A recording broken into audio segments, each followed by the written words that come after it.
La première chose, c'est de savoir qu'on a le droit de consulter un avocat avant que l'on soit victime, témoin, auteur, ou lorsqu'on reçoit des convocations un peu plus musclées, qu'on appelle des salles du 4, entre guillemets, c'est-à-dire avec privation de liberté. Vous avez le droit de consulter un avocat avant et il faut le faire systématiquement. Je le dis d'expérience, ce sont les personnes qui n'ont rien à se reprocher, qui se défendent le plus mal. Je sais que beaucoup de gens pensent que prendre un avocat, c'est être suspect. Eh bien, ce n'est pas le cas. Tout le monde a le droit de vouloir une assurance avec lui finalement, s'assurer que les choses vont bien se passer. L'avocat ne répond pas à la place du client, mais s'assure que les questions qui ont été posées ont été correctement formulées. L'avocat peut faire reformuler les questions.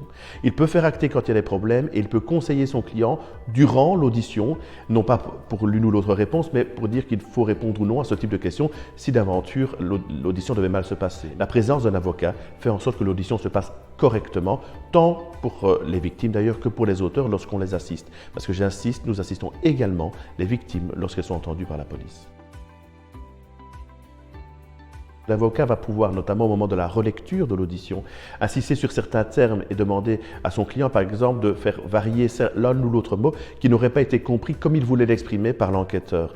Vous avez des droits lorsque vous êtes entendu, le droit que les termes utilisés soient ceux qui sont actés, le fait que les questions qui vous soient posées soient actées. Ça, c'est par exemple un droit extrêmement important dont on ne prend pas forcément en considération. Tous ces éléments-là sont vraiment absolument essentiels et la présence d'un avocat va apaiser les choses, va vous rassurer et va vous permettre de vous concentrer plus sur le contenu de ce que vous allez dire, l'avocat s'occupant en réalité du coup de contrôler la forme.